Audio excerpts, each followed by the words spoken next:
Hello दोस्तों, अक्षयवन channel पर आप सभी का बहुत बहुत स्वागत है। और आज मैं आपके लिए लेकर आया हूँ ट्रेन में घटी दो बिल्कुल सच्ची भूतिया घटनाएं। ये दोनों ही घटनाएं बिल्कुल सच्ची हैं और ये दोनों ही घटनाएं मैंने कोरा से ली हैं। पर दोस्तों, वीडियो शुरू करने से पहले मैं अपने चैनल के सभी मेंबर्स को शाउट आउट देना चाहूँगा।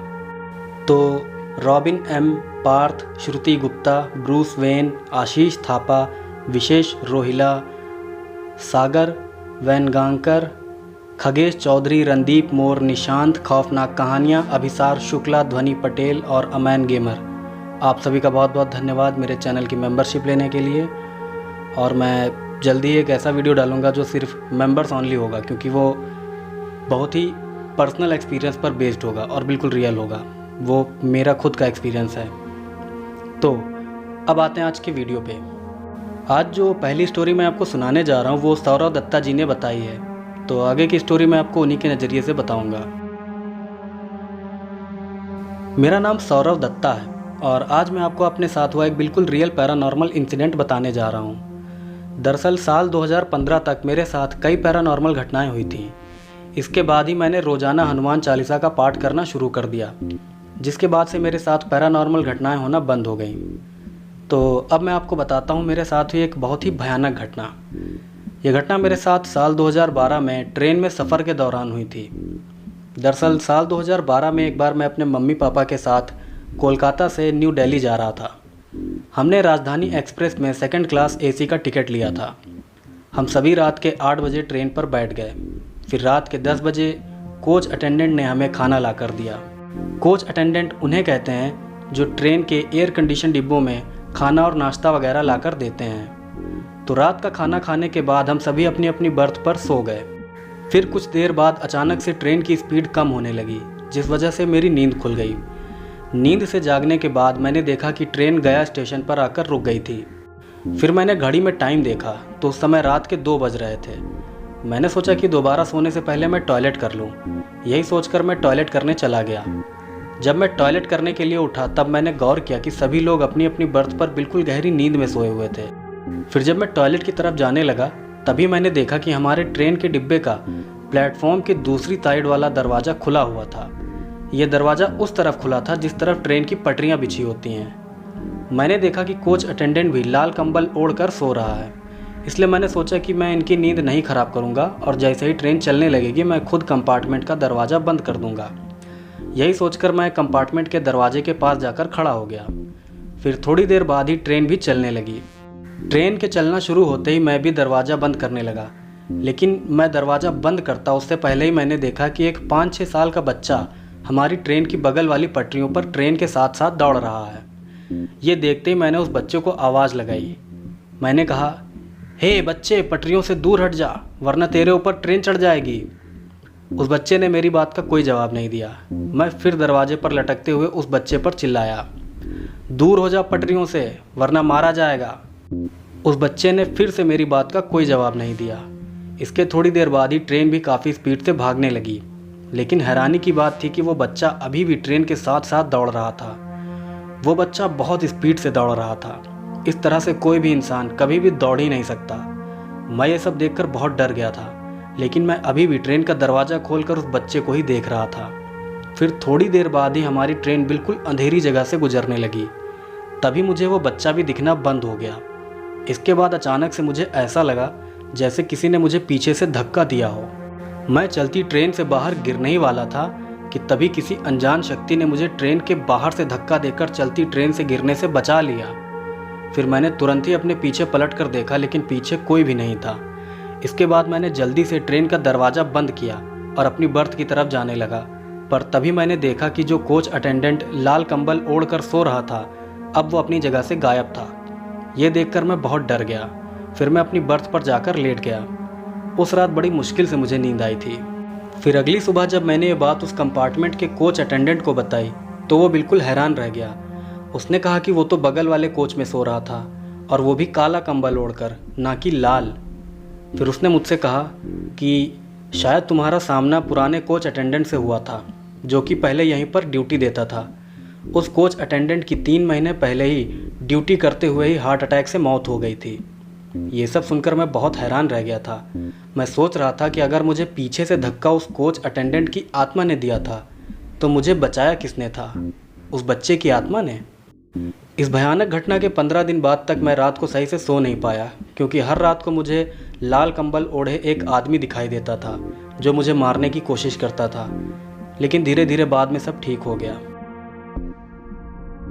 दोस्तों, ये थी पहली घटना, और अब मैं आपको बताता हूँ एक और बिल्कुल सच्ची डरावनी घटना जो कि ट्रेन में ही घटी थी। ये घटना प्रखर कुमार जी ने बताई है, तो आगे की घटना मैं आपको उन्हीं के नज़रिए से बताऊंगा। मेरा नाम प्रखर है, मैं हैदराबाद का रहने वाला हूँ, और आज मैं आपको मेरे चाचा जी के साथ हुई एक बिल्कुल सच्ची घटना बताने जा रहा हूँ। ये घटना साल 2000 में मेरे चाचा जी के साथ ट्रेन में हुई थी। उस समय वो शिमला से हैदराबाद आ रहे थे। दरअसल उस समय मेरे चाचा जी शिमला के पुलिस डिपार्टमेंट में काम करते थे। तो ये बात है साल 2000 की। उस समय मेरे चाचा जी अपने काम से कुछ दिनों की छुट्टियां लेकर हमारे घर हैदराबाद आ रहे थे। तो शाम को जब चाचा जी ऑटो से रेलवे स्टेशन जा रहे थे, तभी उनके साथ एक और शख्स आकर ऑटो में बैठ गया। फिर रास्ते में उन दोनों के बीच थोड़ी बातचीत हुई, तो पता चला कि वो शख्स एक टीटीई है और वो भी उसी रेलवे स्टेशन जा रहा है। फिर रेलवे स्टेशन पहुंचकर शाम के 7 बजे चाचा जी ट्रेन पर बैठ गए। चाचा जी ने स्लीपर क्लास की सीट ली थी। फिर कुछ देर बाद टीटीई आया और उसने मेरे चाचा जी का टिकट चेक किया। चाचा जी टीटीई को अपना टिकट दिखाने लगे, पर तभी उन्होंने देखा कि वो टीटीई वही शख्स था जो ऑटो में उनके साथ बैठकर रेलवे स्टेशन तक आया था। ट्रेन में उस समय बहुत कम लोग बैठे थे, इसलिए सभी यात्रियों के टिकट चेक करने के बाद वो टीटीई मेरे चाचा जी के साथ बैठकर बातें करने लगा। फिर रात के 10 बजे दोनों ने साथ में खाना खाया। उसके बाद उन्होंने थोड़ी देर आपस में बातचीत की, फिर दोनों सो गए। फिर रात के लगभग 2:30 से 3 बजे ट्रेन एक छोटे से पुल पर आकर रुक गई। वो पुल एक छोटी सी नदी पर बना था और उस पुल के चारों तरफ बस खेत ही खेत थे। फिर ट्रेन के रुकने से चाचा जी और वो टीटीई दोनों की नींद खुल गई। इसके बाद चाचा जी जैसे ही दोबारा सोने लगे, ठीक वैसे ही उनकी तरफ वाली खिड़की के कांच पर किसी के खटखटाने की आवाज़ आई। आपकी जानकारी के लिए बता दूं कि स्लीपर क्लास के डिब्बों की खिड़कियां शीशे की होती हैं, जिनको ट्रेन में बैठा यात्री अंदर से खोल भी सकता है। तो खटखटाने की आवाज़ सुनकर मेरे चाचा जी ट्रेन की खिड़की से बाहर देखने लगे। उन्होंने देखा कि एक औरत काला शॉल ओढ़कर उनकी खिड़की के बिल्कुल सामने खड़ी थी। वो औरत चाचा जी से भीख मांग रही थी। पास में ही खड़ा टीटीई ये सारा घटनाक्रम बड़े गौर से देख रहा था। इसके बाद चाचा जी ने उस औरत को आगे जाने का इशारा किया और वो फिर से सोने लगे, लेकिन तभी वो औरत फिर से खिड़की का शीशा खटखटाने लगी। तब चाचा जी ने सोचा कि वो उस औरत को कुछ पैसा दे दें ताकि वो औरत यहाँ से चली जाए, जिससे चाचा जी आराम से सो सकें। यही सोचकर चाचा जी ने अपनी जेब से 10 का एक नोट निकाला, और जैसे ही वो खिड़की खोलकर 10 का वो नोट उस औरत को देने वाले थे, ठीक उसी समय पास में ही खड़े टीटी ने चाचा जी को खिड़की खोलने से रोक दिया। टीटी की इस हरकत पर चाचा जी ने कहा कि अरे टीटी साहब, क्या हुआ? मैं तो बस ये 10 रुपये उस औरत को देने जा रहा था। चाचा जी की इस बात पर टीटी ने कहा, अरे भाई साहब, ज़रा सोचिए, ये ट्रेन एक छोटे से पुल पर खड़ी है। इस ट्रेन के अगल बगल किसी भी इंसान के खड़े होने लायक बिल्कुल भी जगह नहीं है। फिर ये औरत ट्रेन के बगल में खड़ी होकर आपसे पैसे किस तरह मांग सकती है? टीटी की बात सुनकर डर के मारे मेरे चाचा जी की नींद ही गायब हो गई। फिर चाचा जी एक झटके से उछलकर अपनी सीट से पीछे आ गए। तभी मेरे चाचा जी और टीटी ने देखा कि ट्रेन के बाहर खड़ी वो औरत गुस्से में किसी जानवर की तरह गुर्रा रही थी। फिर उन दोनों के देखते ही देखते वो औरत हवा में उड़ते हुए ट्रेन से थोड़ा दूर जाकर गायब हो गई। ये सब देखकर चाचा जी और वो टीटी दोनों बहुत ज़्यादा डर गए थे। फिर थोड़ी देर बाद ही ट्रेन भी वहाँ से चल दी। ये घटना मुझे मेरे चाचा जी ने ही बताई थी। वैसे तो मेरे चाचा जी भूत प्रेत जैसी बातों पर बिल्कुल भी विश्वास नहीं करते थे, पर उस घटना के बाद से वो भी पैरानॉर्मल चीज़ों को मानने लगे हैं। तो दोस्तों, ये थी आज की 2 बिल्कुल रियल हॉरर स्टोरीज़। ये बिल्कुल असली घटनाएं हैं। जिनके साथ ये घटनाएं होती हैं वही इन घटनाओं को पोस्ट करते हैं, और मैं कोरा से उन घटनाओं को लेके ट्रांसलेट करके वीडियो बना देता हूँ। तो अब मैं आपको बताता हूँ अपने साथ हुई एक बिल्कुल रियल घटना। ये घटना डरावनी तो नहीं है, लेकिन रहस्यमय बहुत है, और ये बिल्कुल सच है, मैं झूठ नहीं बोल रहा हूँ। ये घटना है सन 2002 की। उस समय आपको याद होगा कि लखनऊ, कानपुर और बाराबंकी साइड यूपी में मुँह नचुआ चला था। मुँह नचुआ को देखे जाने की बहुत सी घटनाएं हो रही थी और मेरे गांव में और मेरे गांव के आसपास भी लगभग 2 से 3 लोगों की जान चली गई थी और मैंने खुद उनके मुँह नचुआ के विक्टिम देखे थे। वो जले हुए थे बिजली से बहुत भयानक तरीके से। तो कुछ ना कुछ तो पक्का था, ये वहम नहीं था लोगों का। तो ये उसी समय की बात है, हम लोग अपने गांव गए थे घूमने, गर्मी का मौसम था लेकिन मुँह नचुआ के केस बहुत हो रहे थे, इसलिए हम लोग जल्दी ही गांव से वापस आ गए थे। फिर हम लोग छत पे सोते थे उस समय। जब मेरे घर में जब गर्मी बहुत होती थी तो मेरा पूरा परिवार, मम्मी पापा और हम 3 भाई छत पे सोते थे। तो मुँह नचुआ का टाइम था उस समय और हम लोग छत पे सोते समय एक बाल्टी में पानी और थाली और एक चिमटा साथ में रख के सोते थे और एक डंडा साथ में रख के सोते थे। थाली चिमटा इसलिए रखते थे कि अगर हमारे ऊपर हमला हो तो हम लोग थाली पीट के मदद बुला सकें। तो हुआ ये था कि एक बार उसी समय यानी 2002 के टाइम पे एक बार हम लोग छत पे सो रहे थे। तब रात में मेरी नींद खुली। मुझे नहीं पता कितने बजे थे लेकिन घुप अंधेरा था, वो मेरे ख्याल से 2-3 बजे होंगे रात के। मेरी आँख खुली तो मेरी आदत है कि मैं रात में आसमान बहुत देखता हूँ। तो मेरी जब आँख खुली, वैसे भी मैं लेटा था तो ऊपर ही मेरी नज़र पड़ रही थी, तो मैंने देखा कि एक आग का गोला उड़ते हुए बहुत तेज़ी से उत्तर से दक्षिण दिशा की तरफ जा रहा था और वो ऊपर भी उठ रहा था।